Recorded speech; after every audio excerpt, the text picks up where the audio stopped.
Assalamualaikum warahmatullahi wabarakatuh. Halo teman-teman, apa kabar kalian? Semoga kita berada dalam keadaan sehat walafiat. Amin ya robbal alamin. Sebelumnya perkenalkan nama saya Dini Fauzianti Rahmi. Saya berasal dari Fakultas Keguruan dan Ilmu Pendidikan, Program Studi Pendidikan Matematika. Saya berasal dari Universitas Surya Kencana. Di sini saya memenuhi salah satu tugas filsafat dan sejarah matematika yang diampu oleh Ibu Erma Monariska, SPD MPD, dan Ibu Rani Sugiyarni, SPD MPD. Oke, langsung saja saya akan membahas pendahuluan terlebih dahulu. Menurut ahli sejarah, Herodotus 450 Masehi menyatakan bahwa geometri berasal dari Mesir. Ilmu geometri lahir dari tradisi pengukuran tanah di tepi Sungai Nil. Pengukuran tanah senantiasa dilakukan sebagai akibat banjir yang sering terjadi. Sebuah manuskrip tua orang Mesir berlajuk papirus Rin yang ditulis oleh Ahmes 200 sebelum Masehi. Nah, pada saat ini masih disimpan di Museum London, Inggris. Menginformasikan tentang aturan-aturan dan rumus-rumus untuk mencari luas ladang dan isi gudang gandum yang digunakan waktu itu. Orang Mesir juga telah mengetahui bahwa bentuk aljabar AX plus B sama dengan 0. Geometri dapat dinyatakan sebagai garis lurus. Demikian pula dengan bentuk-bentuk pangkat 2 telah mampu mereka wujudkan sebagai bentuk-bentuk seperti elips, parabola, dan hiperbola.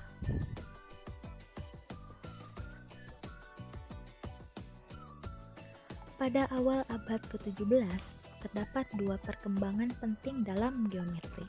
Perkembangan geometri yang pertama dan yang terpenting adalah penciptaan geometri analitik atau geometri dengan koordinat dan persamaan oleh René Descartes pada tahun 1596 sampai 1650 dan Pierre de Venat pada tahun 1601 sampai 1665. Ini adalah awal yang diperlukan untuk perkembangan kalkulus. Perkembangan geometrik kedua adalah penyelidikan sistematik dari geometri projektif oleh Girard Desargues pada tahun 1591 sampai 1661. Di abad ke-17, Isaac Newton dan Gottfried Wilhelm van Leibniz secara mandiri dan hampir bersamaan mengembangkan kalkulus ke dalam apa yang sekarang disebut analisis. Lanjut ke pembahasan yang kedua, yaitu geometri analitik. Geometri analitik juga disebut dengan geometri koordinat dan dahulu disebut dengan geometri kartesius. Adalah pembahasan geometri menggunakan prinsip-prinsip aljabar dan menggunakan bilangan real. Terdapat perbedaan pendapat tentang siapa yang menemukan geometri analitik. Tidak diketahui dengan jelas siapa penemu geometri analitik ini. Kita tahu bahwa Yunani kuno menemukan berbagai hal tentang aljabar geometri dan dikenal banyak orang tentang koordinat yang digunakan di zaman kuno oleh orang Mesir dan Romawi dalam pembuatan peta. Dan orang-orang Yunani mempunyai andil besar dalam geometri, khususnya persamaan geometri. Persamaan kurva Kartesius merupakan pendapat asli dari Maneismus. Nah, adapun tokoh-tokoh para penemu geometri analitik. Yang pertama adalah René Desargues pada tahun 1596 sampai 1650. Matematikawan yang lahir di sebuah desa Lai, Prancis pada tahun 1596 adalah orang yang memiliki ketertarikan pada bidang geometri analitik. Pemikiran Desargues mengenai geometri analitik dituangkan dalam tulisannya yang berjudul La Géométrie. Karyanya yaitu Koordinat Kartesius. Uraian geometri pada bagian pertama dari karya ini diuraikan mengenai aljabar geometri sebagai pengembangan dari aljabar geometri Girik purbakala. Saat beliau mempelajari bentuk-bentuk dengan menggunakan sumbu-sumbu, Descartes menemukan hasil mengejutkan. Diketahui bahwa semua bentuk mempunyai kategori persamaan umum, seperti halnya garis lurus. Menemukan suatu titik memenuhi relasi X dan Y. Pada suatu tumbu dilukiskan X mengapit sudut tertentu dengan sumbu yang dilukiskan Y, maka terbentuk XY. Untuk menangani garis-garis dan bentuk-bentuk ruang diperlukan sebuah grafik untuk menggambarkannya. Grafik dibuat dengan menyilangkan garis horizontal diberi nama sumbu X, dengan garis vertikal diberi nama sumbu Y, di mana persilangan itu terjadi pada titik 0. Pada sumbu X sisi kanan adalah positif, sedangkan pada sumbu X sisi kiri adalah negatif. Begitu pula bagi sumbu Y, di sisi atas adalah positif dan di sisi bawah adalah negatif. Bentuk-bentuk atau garis-garis dapat digambar pada grafik sesuai dengan posisinya yang ditandai dengan angka-angka. Sebagai contoh, pada gambar ini, sebuah titik dapat digambarkan oleh dua angka, satu menunjukkan jarak pada sumbu X dan yang satu lagi menunjukkan jarak pada sumbu Y. Misalnya titik P dihadirkan dengan dua angka 3 dan 2 menunjuk 3 satuan ukuran pada sumbu X dan 2 satuan ukuran pada sumbu Y, dan ditulis dengan notasi titik P 2,3. Notasi positif karena berada di kuadran 1. Pada kuadran 2, maka titik pada sumbu X bertanda negatif dan titik pada sumbu Y positif seperti pada contoh berikut. Pada kuadran 3, titik-titik pada sumbu X maupun sumbu Y sama-sama negatif seperti pada contoh berikut. Untuk kuadran 4, titik pada sumbu X positif, sedangkan titik pada sumbu Y bertanda negatif. Nah, maka saat beliau mempelajari bentuk-bentuk dengan menggunakan sumbu-sumbu, Descartes menemukan hasil yang mengejutkan. Diketahui bahwa semua bentuk mempunyai kategori persamaan umum, seperti halnya garis lurus. Menggambar teorem Pythagoras pada sebuah lingkaran dengan pusat pada titik 0,0 dengan X dan Y masing-masing menunjuk jarak dari titik pusat dan R adalah jari-jari lingkaran. Diperoleh X kuadrat plus Y kuadrat sama dengan R kuadrat. Tokoh yang kedua yaitu Pierre de Fermat pada tahun 1601 sampai 1665. Lahir di Toulouse, anak dari seorang saudagar kulit. Beliau memperoleh pendidikan di bidang hukum dan bekerja sebagai ahli hukum dengan penampilannya yang sederhana. Beliau dipandang sebagai ahli yang amat teliti dalam tugasnya dan bersikap rendah hati sebagai anggota Dewan Kota Praja Toulouse pada usia 30 tahun ini. Beliau memanfaatkan waktu luangnya belajar matematika bersamaan dengan saat Descartes merumuskan dasar geometri analitik. Fermat juga mempelajari bahan pelajaran ini. Maka Fermat dipandang sebagai jenius pendidikan matematika Prancis abad ke-17. Pada tahun 1629, Fermat memberikan salinan karya Apollonius yang selamat, Plan Logique, kepada salah seorang matematikawan. Tidak lama kemudian, Fermat mencetuskan karya tentang maksimal, minimal, dan tangen, di mana karya itu kemudian diberikan kepada Etienne Despeget yang mempunyai minat sama terhadap matematika. Hasil sampingan dari upaya Fermat ini adalah suatu pertemuan pada tahun 1636. Nah, terdapat gambar tampak seperti bukit dan lembah. Yang membedakan hanyalah gambar tersebut terletak dalam sistem kuadran dan Descartes. Perhatikan bahwa garis lengkung itu mempunyai titik maksimal atau titik tertinggi dan minimal atau titik terendah. Disebut tertinggi dan terendah karena dibandingkan dengan titik-titik yang terletak di sebelahnya. Nah, sekarang coba amati tangan masing-masing titik maksimal dan minimal yang terletak pada sumbu T yang sejajar dengan sumbu X. Arah tangan pada titik ekstrim atau maksimal dan minimal dari FT adalah titik 0.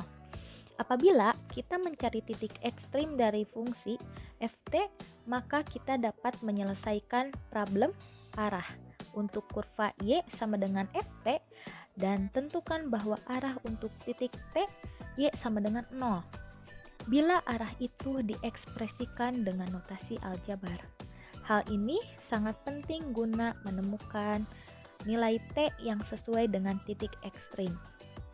Nah, metode penemuan Fermat pada tahun 1628 sampai 1629 tidak pernah dipublikasikan sampai sekitar 1 dekade lamanya. Penemuan ini baru diketahui karena karya tersebut dikirim ke Descartes lewat perantaraan Mersenne. Setelah kita membahas mengenai geometri analitik, selanjutnya kita akan membahas mengenai kalkulus. Kalkulus adalah ilmu mengenai perubahan, sebagaimana geometri adalah ilmu mengenai bentuk, dan aljabar adalah ilmu mengenai pengerjaan untuk memecahkan persamaan serta aplikasinya. Kalkulus ini memiliki 2 cabang utama, yaitu yang pertama kalkulus diferensial dan kalkulus integral yang saling berhubungan melalui teorema dasar kalkulus.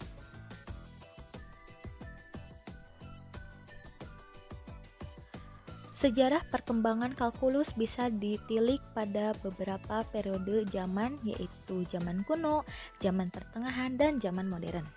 Yang pertama kita akan membahas mengenai pada zaman kuno. Pada zaman ini, para ahli matematik seperti Archimedes, Euclid, dan Pythagoras telah memperkenalkan beberapa ide yang membuatkan skop kalkulus lebih meluas dan secara tidak langsung mengembangkan ide-ide tersebut dengan lebih teratur dan sistematik. Yang kedua yaitu pada zaman pertengahan, dari abad ke-6 hingga abad ke-12. Pada zaman ini, yaitu pada tahun 499, ahli matematik India, Aryabhata, telah menggunakan konsep kecil tak terhingga dan mengekspresikan masalah astronomi dalam bentuk persamaan pembezaan. Yang ketiga yaitu zaman modern. Penemuan ini terjadi pada awal abad ke-17 di Jepang oleh matematikawan seperti Sekikawa. Pada zaman ini juga ada 2 tokoh matematik yang terkenal, yaitu Leibniz dan Newton, telah menyumbangkan ide-ide yang hampir serupa dan menyebabkan mereka dianggap sebagai pengasas kalkulus. Newton mengaplikasikan kalkulus secara umum ke bidang fisika, sementara Leibniz mengembangkan notasi-notasi kalkulus yang banyak digunakan sekarang. Ketika Newton dan Leibniz mempublikasikan hasil mereka untuk pertama kali, timbul kontroversi di antara matematikawan tentang mana yang lebih pantas untuk menerima penghargaan terhadap kerja mereka. Newton menurunkan hasil kerjanya terlebih dahulu, tetapi Leibniz yang pertama kali mempublikannya. Newton menuduh Leibniz mencuri pemikirannya dari catatan-catatan yang tidak dipublikasikan yang sering dipinjamkan Newton kepada beberapa anggota dari Royal Society. Pemeriksaan secara terperinci menunjukkan bahwa keduanya bekerja secara terpisah, dengan Leibniz memulai dari integral dan Newton dari turunan. Sekarang, baik Newton dan Leibniz diberikan penghargaan dalam mengembangkan kalkulus secara terpisah. Di sini juga terdapat para penemu kalkulus. Yang pertama adalah Archimedes, merupakan seorang fisikawan sekaligus matematikawan dari Yunani pada abad kedua sebelum Masehi. Archimedes telah menemukan ide penjumlahan untuk menentukan luas sebuah daerah tertutup dan volume dari bunda putar. Di antaranya adalah rumus lingkaran, luas segmen parabola, volume bola, volume kerucut, serta volume benda putar yang lain. Ide penjumlahan ini merupakan salah satu konsep dasar dari kalkulus integral. Yang kedua adalah Isaac Newton. Merupakan seorang matematikawan sekaligus fisikawan dari Inggris. Isaac Newton dan Gottfried Wilhelm Leibniz dalam kurun waktu yang hampir bersamaan, meskipun bekerja sendiri-sendiri, telah menemukan hubungan antara kalkulus diferensial dan kalkulus integral. Walaupun konsep luas daerah yang dibatasi oleh kurva tertutup atau integral tertentu telah terlebih dahulu diketahui, tetapi Isaac Newton dan Leibniz merupakan dua tokoh terkemuka dalam sejarah kalkulus, sebab mereka mampu mengungkapkan hubungan yang erat antara antiderivatif dengan integral tertentu. Hubungan ini dikenal sebagai teorema dasar kalkulus. Yang ketiga adalah Gottfried Wilhelm Leibniz, merupakan seorang ilmuwan jenius dari Leipzig, Jerman. Leibniz seorang ilmuwan serba bisa. Ia mendalami bidang hukum, agama, filsafat sejarah, politik, geologi, dan matematika. Selain teorema dasar kalkulus yang dikembangkan bersama Newton, Leibniz juga dikenal dengan pemakaian lambang matematika, yaitu lambang dx per dy dari turunan dan lambang fungsi bagi integral, merupakan lambang-lambang yang disusulkan oleh Leibniz dalam hitung diferensial dan hitung integral. Yang keempat adalah George Friedrich Bernhard Riemann, merupakan seorang matematikawan dari Göttingen, Jerman. Meskipun teorema dasar kalkulus telah dikemukakan oleh Newton, namun Riemann memberi definisi mutakhir tentang integral tertentu. Atas sumbangannya, inilah integral tertentu sering disebut sebagai integral Riemann. Baik, alhamdulillahirabbil alamin, materi telah selesai. Terima kasih kepada teman-teman yang telah menyaksikan video ini. Mohon maaf apabila terdapat kekurangan serta kesalahan. Semoga apa yang saya sampaikan bermanfaat bagi kalian semua. Amin ya rabbal alamin. Sekian, wabillahi taufik wal hidayah. Wassalamualaikum warahmatullahi wabarakatuh.